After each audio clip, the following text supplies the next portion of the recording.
The envelope sat on my kitchen table for 3 days before I opened it. I remember staring at it every morning while I drank my coffee, this plain white thing with the Pennsylvania lottery logo in the corner. I'd bought the ticket on a whim at the Wawa near my apartment in Scranton. It was raining that Tuesday, and I ducked inside for milk and thought, why not? 67 years old, living on Social Security and what little I'd saved from 30 years of nursing, and I'm buying lottery tickets like some kind of dreamer. But I won. $4.8 million. I didn't scream. I didn't cry. I sat at that kitchen table in my tiny apartment, the one with the water stain on the ceiling and the radiator that clanks all winter, and I felt something I hadn't felt in a very long time. I felt free. That was 2 years ago, and I haven't told a single soul. Not my daughter, not my son, not my sister in Ohio or my old friends from the hospital. Nobody. People might think that's strange. They might think I'm crazy, some lonely old woman hoarding money while her children struggle. But they don't know what I know. They haven't heard what I've heard. Let me start at the beginning. My name is Margaret, though everyone calls me Maggie. I was a labor and delivery nurse at Geisinger Medical Center for 31 years. I brought thousands of babies into this world, held the hands of terrified mothers, worked doubles and holidays, and missed more of my own children's events than I care to count. I loved my job. I was good at it. But it took everything from me, including my marriage, if I'm being honest. Richard left when the kids were in high school. Said I cared more about strangers' babies than my own family. Maybe he was right. I don't know anymore. What I do know is that I raised 2 children mostly alone after that. My daughter, Christine, and my son, Daniel. I worked extra shifts to pay for their clothes, their activities, their college. I took out a second mortgage to help Christine with her wedding. I drained my savings to help Daniel start his landscaping business. I gave them everything. Everything. When I retired at 63, I had almost nothing. A small pension, Social Security, and an apartment that cost more than I could comfortably afford. But I was happy. I thought I'd done my job. I thought I'd raised good children who would be there for me in my later years, the way I'd been there for them. I was wrong. It started slowly. Christine moved to Seattle with her husband right after my retirement. She said it was for his job, and I understood. But the calls that used to come every few days became once a week, then once a month, then only on holidays. When I asked if I could visit, there was always a reason it wasn't a good time. The kids had activities. They were renovating the house. Maybe next summer, Mom. Next summer never came. Daniel stayed in Pennsylvania, just 40 minutes away in Wilkes-Barre. But he might as well have been on the moon.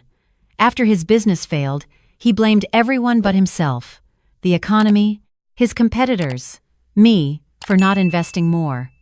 He showed up occasionally, usually when he needed something. Money, a co-signer, someone to watch his dog while he went to Atlantic City with his girlfriend. I always said yes. That's what mothers do, isn't it? But then something changed. 3 years ago, I had a health scare. My doctor found a spot on my lung, and for 2 weeks, I thought I was dying. I called both my children, told them what was happening. Christine said she would pray for me. Daniel asked if I had life insurance. Life insurance. His mother tells him she might have cancer, and he asks about life insurance. The spot turned out to be nothing, just a shadow from an old pneumonia. But something in me shifted that day. I started paying attention to things I'd been ignoring for years. The way Daniel only called when he wanted something. The way Christine's voice got tight and impatient when I talked too long. The way neither of them ever asked how I was really doing. I started to see the truth. My children loved me, maybe. But they loved what I could give them more. Then, I won the lottery. I claimed the prize anonymously, which Pennsylvania allows. I took the lump sum, which came to about $3.2 million after taxes. I put most of it in index funds after talking to a financial advisor in Philadelphia, someone who had no connection to anyone I knew. I kept my same apartment, my same car, my same life. From the outside, nothing changed. But inside, I was different. For the first time since Richard left, I had options. I had power. I had security. I decided to wait, to watch, to see how my children would treat me when they thought I had nothing. The first year was quiet. Christine sent a card for my birthday with a $25 gift card to Olive Garden. Daniel forgot entirely. Neither of them came for Thanksgiving, and I ate turkey from the Wawa Deli alone in my apartment, watching the Macy's parade on my little television. I told myself it was fine. People are busy, life gets complicated. But then Daniel's calls started increasing. It was last October when things began to unravel. Daniel phoned one evening, his voice tight with that particular strain I recognized from when he needed something. "Mom," he said, "I have a business opportunity. A buddy of mine is starting a pressure washing company, and he needs investors. It's a sure thing. I just need $20,000 to get in on the ground floor." I told him I didn't have that kind of money. "Come on," he said. "You must have something saved. You worked for 30 years.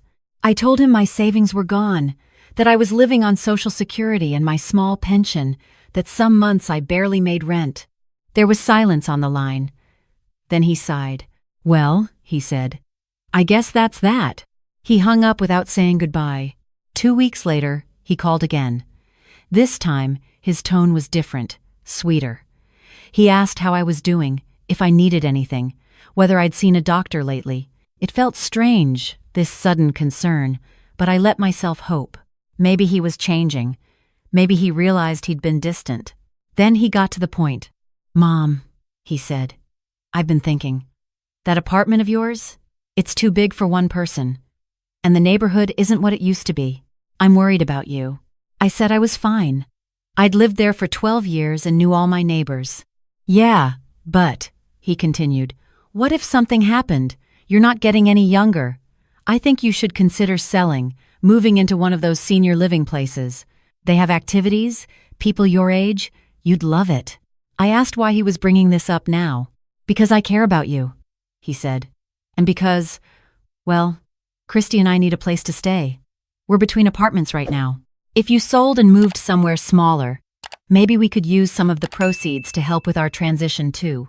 You know, killing two birds with one stone." There it was. I told him I would think about it. I had no intention of thinking about it. But Daniel wouldn't let it go.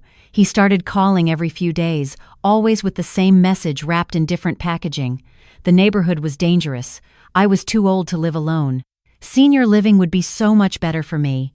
And always, the suggestion that selling my apartment would somehow help him too. I stopped answering the phone. Then, he started showing up. The first time, he just knocked on my door, all smiles and apologies, said he was in the area, thought he'd stop by. He brought grocery store flowers, the kind that are already wilting in the plastic sleeve. He looked around my apartment like he was appraising it, running his hand along the counter, checking the view from the window. "Nice place," he said. "Small, but nice. How much do you think it's worth?" I told him I had no idea. He stayed for an hour, making small talk I knew he didn't care about. When he left, he hugged me for the first time in years. The second time, he brought his girlfriend, Christy. She was 20 years younger than him, with acrylic nails and a voice that went up at the end of every sentence, like she was always asking a question. She walked through my apartment, touching things, picking up photos, examining my furniture like she was at an estate sale. "This would make a great Airbnb," she said to Daniel, not even bothering to lower her voice. With the location and everything. Daniel shushed her, but he was smiling. The third time, he brought papers. It was a Saturday afternoon in December, snow just starting to fall outside my window. Daniel showed up unannounced again, this time with a folder under his arm and a serious expression on his face. "Mom," he said, "we need to talk." He sat me down at my own kitchen table, in the same chair where I'd opened that lottery envelope, and spread out a stack of documents, pamphlets for assisted living facilities, printouts from real estate websites showing apartments in my building for sale, a list of what he called market comparables. "I've done the research," he said. "Your apartment could sell for $200,000, easy. Maybe $220. The market is hot right now." I asked him why he was so interested in selling my home. "Because I love you," he said. "Because I want what's best for you." He pushed a pamphlet across the table. "Sunset Gardens Senior Living." The cover showed smiling elderly people playing cards in a brightly lit room. "This place is perfect," he said. "It's only $1,800 a month. If you sold your apartment and invested the rest, you could live there for years, And Christy and I could take care of the apartment while it's on the market. Stage it, show it to buyers. We'd live there temporarily, just to keep an eye on things. I looked at my son. This man I had nursed through childhood illnesses, cheered at baseball games, worked overtime to send to college. This man who was sitting in my kitchen trying to take my home. I told him no. His face changed. The false sweetness dropped away, and underneath was something cold, something I'd never let myself see before. "Mom," he said, "you're being unreasonable. You can't afford this place on Social Security. I've seen the numbers. You're going to end up broke. And then what? You'll come crying to me and Christine for help, and we don't have it to give." I told him I was fine, that I had enough. He laughed. It wasn't a kind laugh. Enough for what? A few years of scraping by? Face it, Mom, you're broke. You gave everything away trying to help people who didn't need it, and now you have nothing. The least you can do is let us help you figure this out. I asked him to leave. He didn't move. "I'm trying to help you," he said. "Why won't you let me help you?" "Because this isn't help," I said. "This is you trying to take my home." He stood up then, shoving the papers back into his folder. "Fine," he said. "Be stubborn. But when you end up eating cat food in some roach-infested nursing home, don't call me." He slammed the door on his way out. I sat at that table for a long time after he left, watching the snow fall. I thought about the money sitting in my investment accounts, the $3 million that could change everything. I thought about telling him. Imagine the look on his face, the way he'd suddenly become sweet again, attentive, loving. But I knew that love wouldn't be for me. It would be for the money. I decided to wait a little longer. Christmas came. Neither of my children called. I spent the day watching old movies and eating Chinese food from the place on the corner. It wasn't sad, exactly. There was a strange peace in it. I knew who I was to them now. I knew what I was worth. In January, Christine finally reached out. It was the first time she'd called in 3 months, and I could tell immediately something was wrong. Her voice was too bright, too cheerful. "Mom," she said, "how are you? I've been meaning to call forever, but things have been so crazy with the kids and Marcus's new job and everything." I said it was fine. I understood.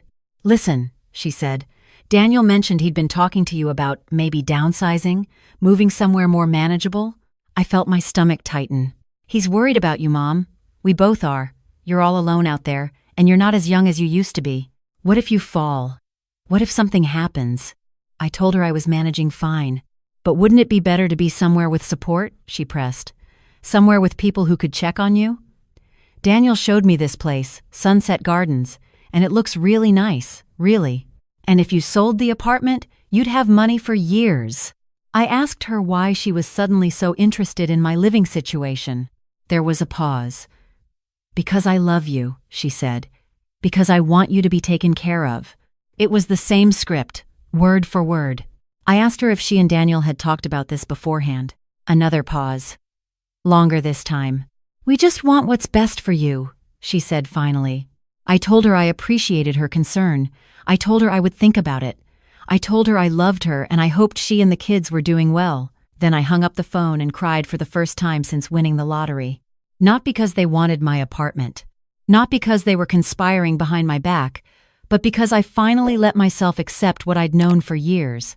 My children didn't love me. They loved what they could get from me. February was quiet. Neither Daniel nor Christine called. I started to think maybe they'd given up, moved on to other schemes. I let myself relax a little. I even started making plans for my money, things I'd never let myself imagine before. A trip to Ireland to see where my grandmother was born. New windows for my apartment so the winter wouldn't be so cold. A donation to the hospital where I'd spent my career, maybe a scholarship for nursing students. Then Daniel showed up again. It was a Tuesday afternoon, gray and cold. I heard the knock and knew immediately it was him. He had a particular way of knocking, impatient, like he was already annoyed at having to wait. But when I opened the door, he wasn't alone. Christy was with him, and so was a woman I didn't recognize. She was about my age, dressed in a navy blazer, with a leather folder under her arm and a smile that didn't reach her eyes. "Mom," Daniel said, "this is Patricia. She's a real estate agent. We wanted to get her thoughts on the apartment." I stared at him. You know, he continued, as if this was the most normal thing in the world, just to get a sense of what it's worth. No pressure, just information. He pushed past me into the apartment without waiting for an invitation. Christy followed, already pointing things out to Patricia. Great natural light, original hardwood, exposed brick. I stood in my own doorway, watching strangers assess my home. Patricia walked through methodically, making notes in her folder. She checked the bathroom, the bedroom, the small closet where I kept my winter coats. She opened cabinets in the kitchen and looked out every window. Daniel followed her like a puppy, asking questions about market value and comparable sales and how quickly it might sell. I said nothing. When Patricia finished her tour, she came to stand in front of me, that cold smile still fixed on her face. Well, she said, it's a lovely unit, good bones. I think with some updating, maybe new countertops, fresh paint, you could get $230, $240 for it. Daniel's eyes lit up. See, Mom? He said. That's real money. You could live like a queen at Sunset Gardens with that kind of nest egg. I looked at my son. Really looked at him. This man with my eyes and his father's chin, this person I had sacrificed everything for. I thought about all the nights I'd worked double shifts so he could have name-brand sneakers. The years of overtime that paid for his education. The savings I'd emptied to fund his failed business. The birthday cards with checks inside, the loans that were never repaid, the endless forgiveness. I thought about the $4.8 million sitting in my accounts, unknown to anyone. And I made a decision. Mom, Daniel said, what do you think? I think, I said slowly, that you should leave. He blinked. What? I said you should leave, all of you. Now. Patricia looked uncomfortable. Daniel's face went red. Mom, come on. We're just trying to help. No, I said. You're not. You're trying to sell my home out from under me so you can take the money. You don't care about me. You don't care if I end up in some facility eating mashed potatoes in a room full of strangers. You just want what you think I have. That's not true, he started. It is true. I've watched you, Daniel, both of you. For 2 years I've watched you ignore me, dismiss me, treat me like a burden. The only time either of you calls is when you want something. And now you bring a real estate agent into my home without even asking? No. I'm done.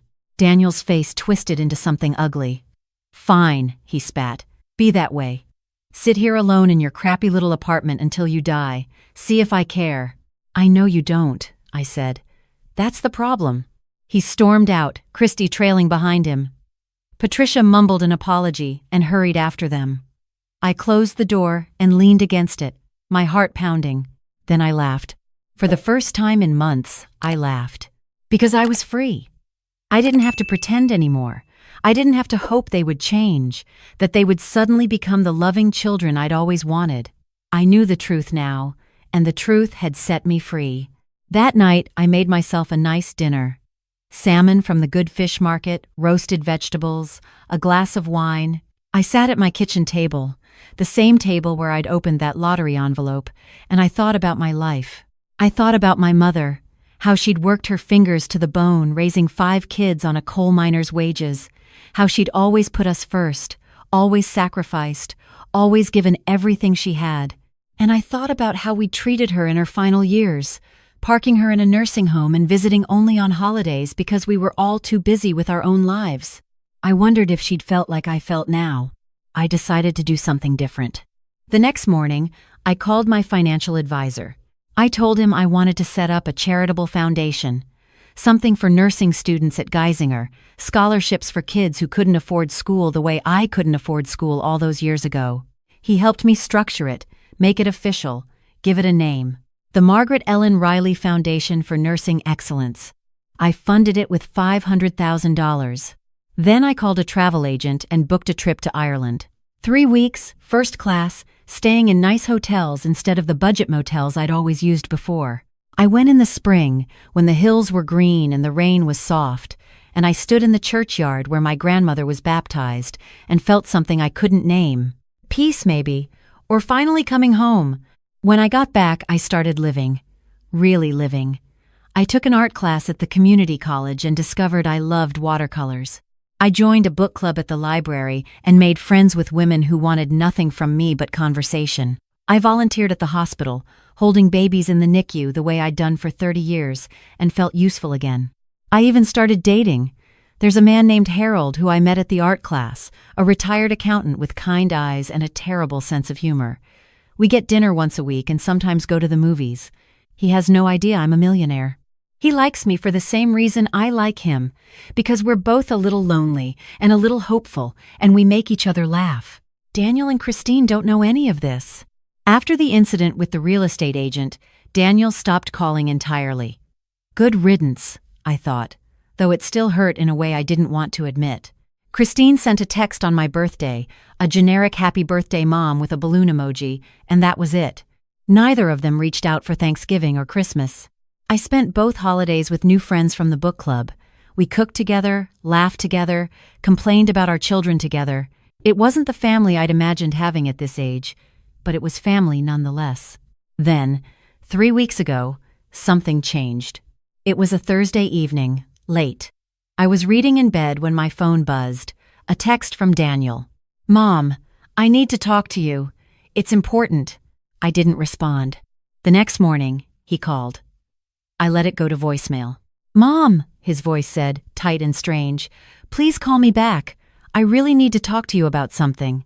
I didn't call back. He texted again that night, and the next morning, and the next afternoon, each message more urgent than the last. "Please, Mom, it's serious. I wouldn't ask if it wasn't important." I ignored them all. Then, last Sunday, he showed up at my door. I was making lunch when I heard the knock. That familiar, impatient rhythm. I thought about not answering, pretending I wasn't home, but something made me walk to the door and open it.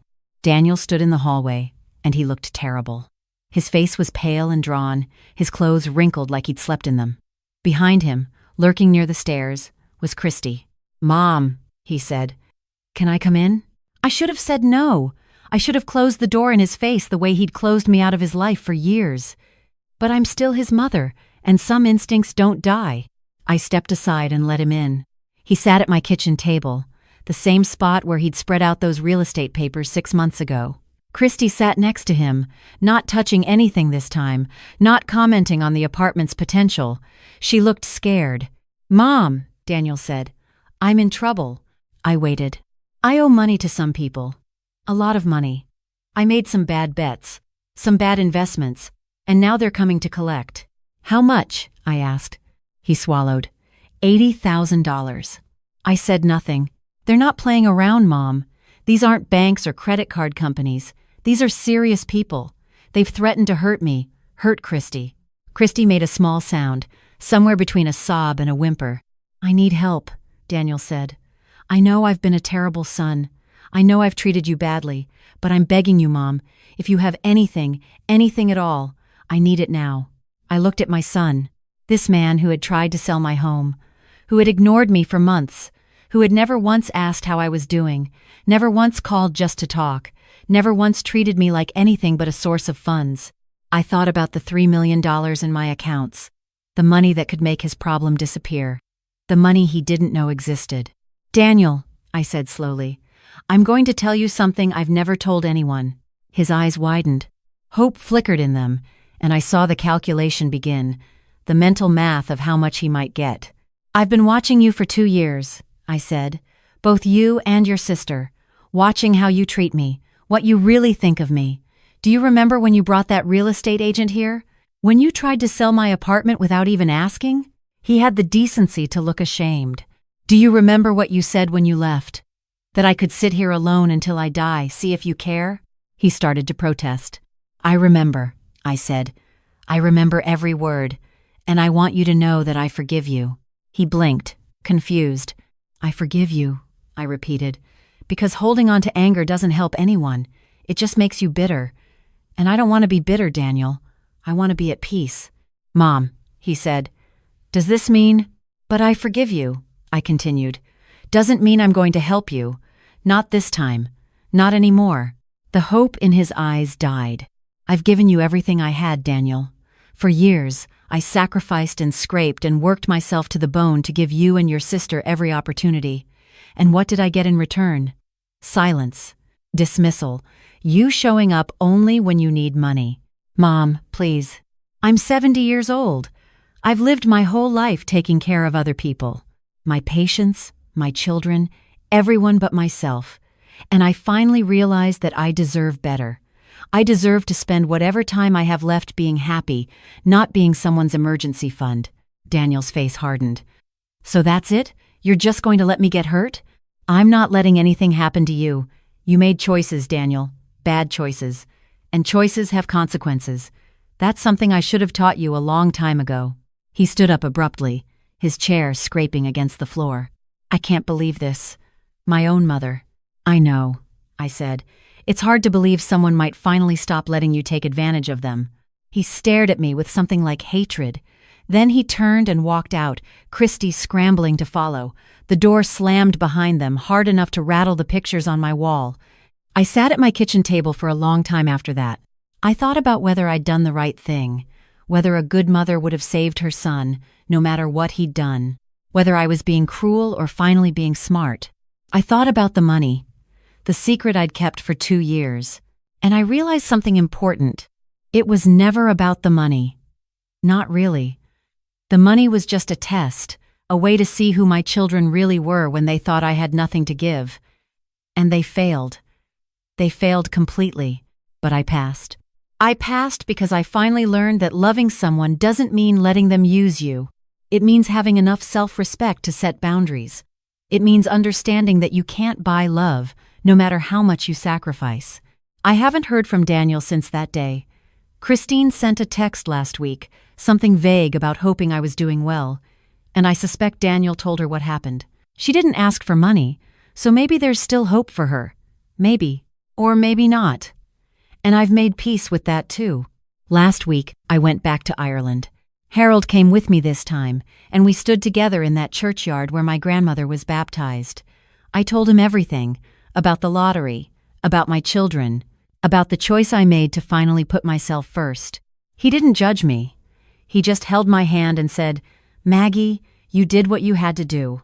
I think he's right. I'm 69 years old now. I have more money than I'll ever need, friends who care about me, a man who makes me laugh, and a life I actually enjoy living. It's not the life I imagined when I was young, raising babies and dreaming of the big family Christmases we'd have someday.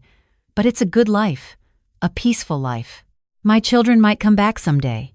They might realize what they've lost and try to make amends. Or they might stay gone forever, showing up only for my funeral to see what I left them in the will. If they do, they're going to be surprised. I've left everything to the Nursing Foundation. Every last cent. Let them explain to each other why their mother chose strangers over them. I hope it makes them think. But probably, it won't. Some people never learn that love isn't something you can withdraw from a bank account. It's something you have to earn every single day through kindness and presence and actually showing up when it matters. My children never learned that. But I did. And in the end, that's what saved me. I look out my window now at the Scranton skyline, the same view I've had for 14 years. The sun is setting, painting everything gold and pink. Harold is coming over for dinner soon. I'm making his favorite chicken parmesan from scratch because I finally have time to cook the way I always wanted to. Tomorrow, I have art class. Next week, book club. Next month, I'm taking a group of nursing students on a tour of the hospital where I spent my career, telling them about the joy and the heartbreak and everything in between. This is my life now. Not perfect, but mine. And I wouldn't trade it for anything. Not even for the children who forgot that their mother was a person too. Especially not for them. If you're watching this and you recognize yourself in my story, either in me or in my children, I want you to know something. It's never too late to change. It's never too late to set boundaries, to demand respect, to stop letting people treat you like a resource instead of a human being. And it's never too late to start living for yourself. I wasted too many years waiting for my children to love me the way I loved them, waiting for them to see me, really see me, as something more than a source of babysitting or money or whatever else they needed. They never did. But I see me now. Finally. After 69 years, I finally see my own worth. And let me tell you something. It's worth a lot more than $4.8 million. Thank you for listening to my story. I know it's not the typical tale of family reconciliation and happy endings, but it's true, every word of it. Sometimes the happy ending isn't getting your family back. Sometimes it's realizing you never needed them as much as you thought you did. Sometimes the happy ending is simply finding peace. And I really, really have.